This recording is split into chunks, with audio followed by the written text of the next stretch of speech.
As U.S. trade policy swings unpredictably under President Trump's second term, marked by his tariff wars and a strained political alliance with many allies, is China emerging as a more stable and reliable partner on the global stage? I've seen that argument made. I've seen national newspaper editorials arguing that we should be hitching ourselves to China and not the U.S. Our next guest is a former diplomat at Canada's embassy in Beijing and recently penned a piece in the Globe and Mail on the subject of China as a trading partner. Let's get his take. Charles Burton joins us now. Charles, welcome to the program. It's good to speak with you. So, yeah, and I think this is like the issue of, I don't know if it's our time, certainly the issue of the year. What do we do about our trade war with the U.S. and who we align ourselves with? What's your take on the China front? Obviously, I read your piece, but I want you to tell our listeners your thoughts. Well, I mean, obviously, when we're having so much trouble maintaining our market share in the United States, we would look to our second largest trading partner, China, and see if we can expand our market share there to compensate for the loss of revenue from U.S. imports from Canada. So, it makes sense. The thing is that we've got about 4% of our commodity trade with China, so it's still a very low amount compared to the close to 80 that we have with the United States. But China does not allow us to trade there without strings attached.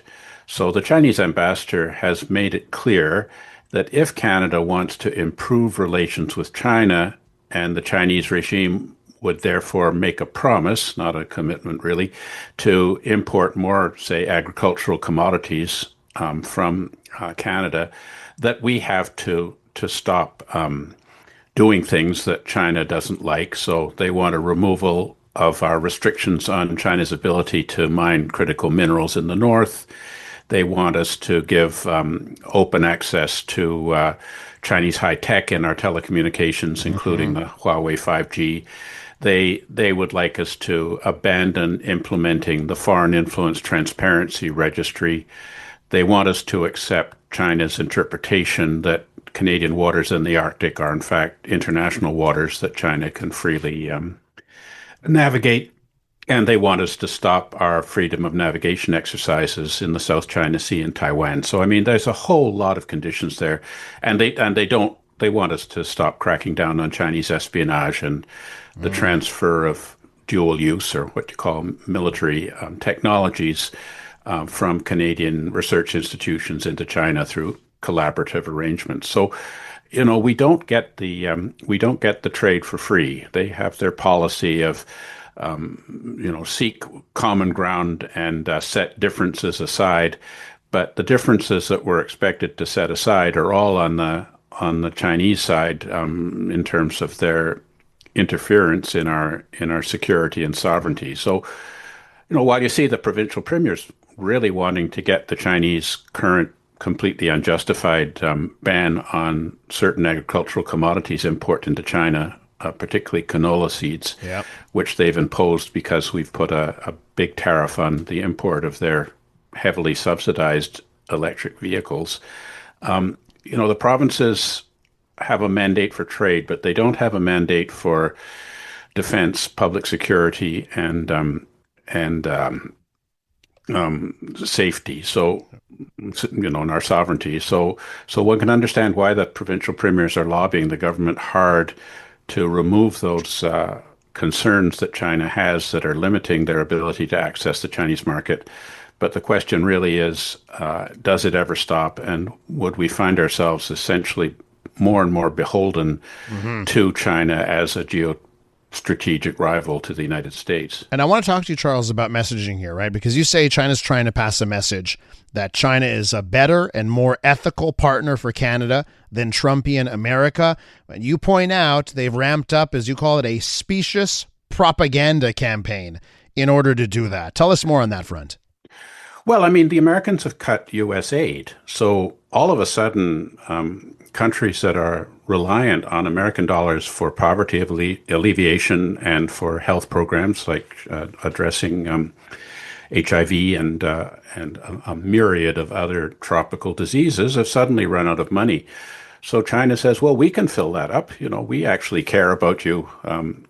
Collaborate with us, and we'll supplement the U.S. shortfall. I mean, you believe it when you see the funding, but China's engagement with the third world has largely been based on providing money for infrastructure, port facilities and railways and so on to get third world commodities to China to feed China's economic growth. So, it's the Belt and Road program that they have, which is designed to restructure the entire global commodity economy centered on China.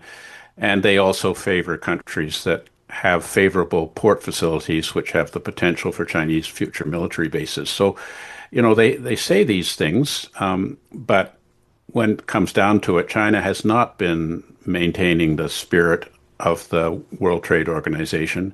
China does not maintain the intention of the United Nations Declaration of Human Rights, and China engages in trade manipulation when they're unhappy with political factors. So when Australia demanded that China become much more forthright about the causes of the COVID-19, China then engaged in a major program of restricting Australian exports into China, particularly iron ore and Australian wines and so on.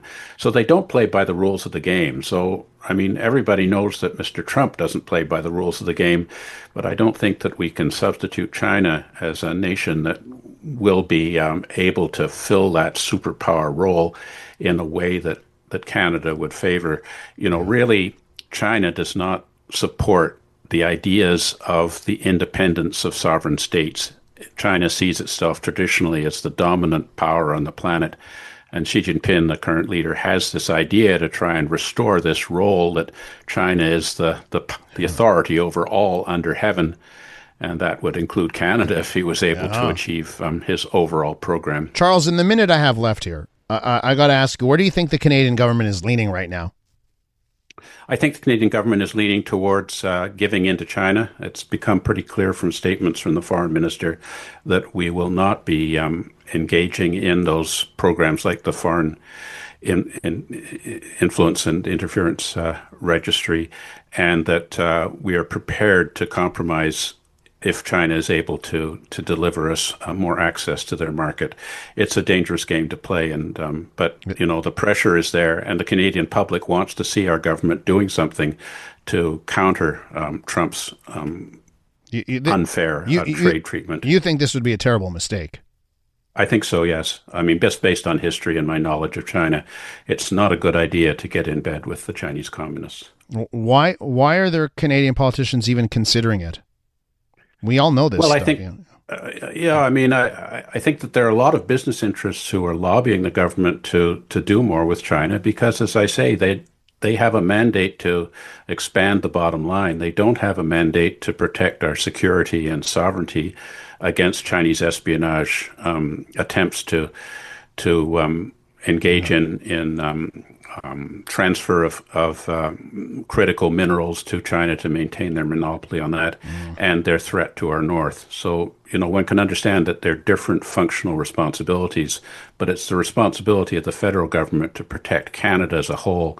And if that means that we cannot do as much trade with China as business interests and provincial interests want, then I'm afraid we just have to make that sacrifice. Charles, I'll direct all of our listeners to seek out your piece in the Globe and Mail. Headline on that piece is China a better trading partner than Trump's America? Charles, I appreciate your time this morning. Good to speak with you. Charles Burton is a former diplomat at Canada's embassy in Beijing.